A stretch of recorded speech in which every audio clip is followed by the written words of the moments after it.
So news has recently broken confirming that Kofi Kingston and Xavier Woods have been released from WWE or have agreed to end the contract via mutual consent. But honestly, this was one that surprised me, yes.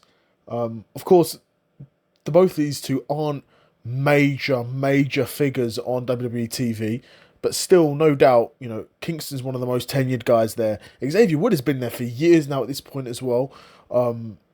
A useful tag team for the tag team division. And guys, at one point was definitely seen as one of the more entertaining acts on WWE TV. Now, again, the New Day thing has gotten pretty old. They turned them heel. It sort of clicked for a bit, some interesting promos, a nice change of pace, but long term, they really had lost their momentum. With the New Day run, they had lightning in a bottle. For both of these guys, they had caught lightning in a bottle, but long term, I mean, I can't say long term. That they ran with the New Day thing for a long time, but it did get old. It did get stale, and they tried to switch it up.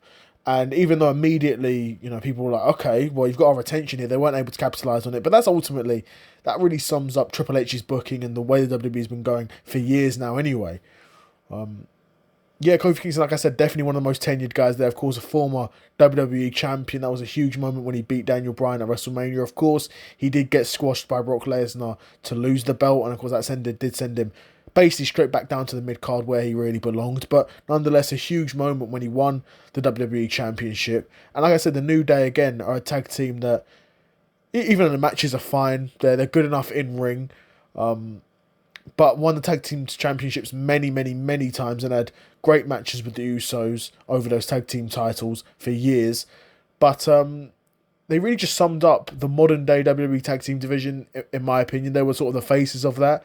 And now that they've gone from WWE, it's going to be interesting to see where they want to go with the tag team division. Ultimately, there's only so many places they can go because they've really not got that many tag teams and they've really not got that many good tag teams either. I believe they released the Motor City Machine Guns as well, so that's another great tag team that they no longer have. But yeah, the videos about Kofi and Xavier, really wasn't surprised to see them go. Wasn't expecting it. I don't know where they're going to end up next. Maybe AEW, maybe TNA, who knows. It's weird because they're not, in my opinion, they're not an act that, like, I'm thinking, well, I've got to see where these guys show up next. They're not really like that. To be fair, though, the same I would say about Tommaso Ciampa, and Tommaso Ciampa's really done well since he's gone to AEW, so maybe Kofi and Xavier could go to TNA, go to AEW, have a good tag team run. TNA's tag team division's not bad, they've got the Hardys there, they could definitely do something with those guys, and that's sort of an interesting take, but we'll see. We'll see. I was really surprised to see Kofi Kingston, Kofi particularly, because like I said, he's one of the most tenured guys. Xavier Wood, of course, as well. Like I said, he's been around for a long time. But to see Kofi leave really was a surprise because he is one of the most tenured guys there. I'd be super curious to know what you guys think of Kofi Kingston leaving WWE. Where do you think he's going to end up next? Another episode of the Seth Solo Side Quest in the bag, and I'm out. Peace.